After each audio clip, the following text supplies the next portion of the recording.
আসসালামু আলাইকুম রহমতুল্লাহ। অনেক দিন পরে আসলে আমাদের খামারের আপডেট নিয়ে আসলাম। বিভিন্ন কারণে আসলে আমাদের খামারের আপডেট দেওয়া হয়নি আপনাদেরকে।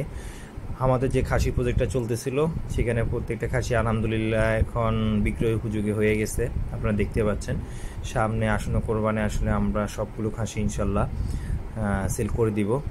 আর আপনারা দেখতে পাচ্ছেন আসলে আমরা খাসিকে মোটামুটি অর্গানিক খাবারই দিচ্ছি। এখন যে খাবারটা দিচ্ছি সেটা হচ্ছে আমরা খড়ের সাথে, জিরো সাইজের খড়ের সাথে আমরা দানাদার, যদি বলি যে আমরা নিজেরা তৈরি করা দানাদার, যেমন ভুসি, তারপরে বিভিন্ন খোল, বাদামের খোল, তারপরে ডাউলের ভুসি, সব কিছু মিক্স করে আমরা খাসিগুলোকে দিয়ে থাকি। এমনকি আমরা প্রাকৃতিক ঘাসও দিয়ে থাকি। তো এই আমাদের আসলে খাসি যেগুলো দেখতে পাচ্ছেন মোটামুটি আলহামদুলিল্লাহ সবগুলো বিক্রয়ের উপযোগী হয়ে গেছে।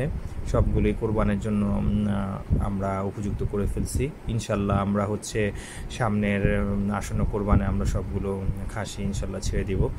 তো আমরা আসলে কিভাবে কি করছি সেটাও আপনার আপডেট জানাবো। এগুলো আমাদের যেগুলো ঘরের, এর আগে আপনারা দেখছিলেন মাদি ছাগলগুলো, মানে ফিমেল ছাগলগুলো, যেটা থেকে আসলে আমরা বাচ্চার জন্য আর কি রেখেছি।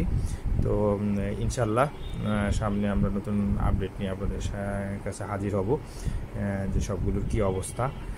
সে পর্যন্ত আমাদের সাথে থাকুন, এবং কি এনএস এগ্রোর আপডেটগুলো আপনারা পেতে আমাদের চ্যানেলটি সাবস্ক্রাইব অথবা আমাদের ফলো করে রাখুন।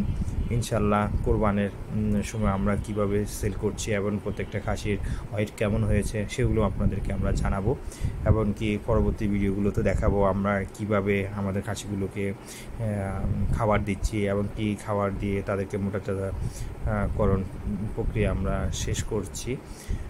প্রত্যেকটা আপডেট ইনশাল্লাহ আপনারা আমাদের চ্যানেলে পাবেন। এবং কি আমরা বিভিন্ন আসলে এই কিছুদিনের মধ্যে আমাদের একটা বাচ্চা ছাগল মারা গিয়েছে, সেটার আপডেটও ইনশাল্লাহ আমরা দিব। আসলে বিভিন্ন কারণে আমরা আসলে আমাদের খামারের আপডেটগুলো আপনাদের সাথে এতদিন শেয়ার করতে পারিনি, কিন্তু ইনশাল্লাহ এখন থেকে নিয়মিত আবার আপডেট করব।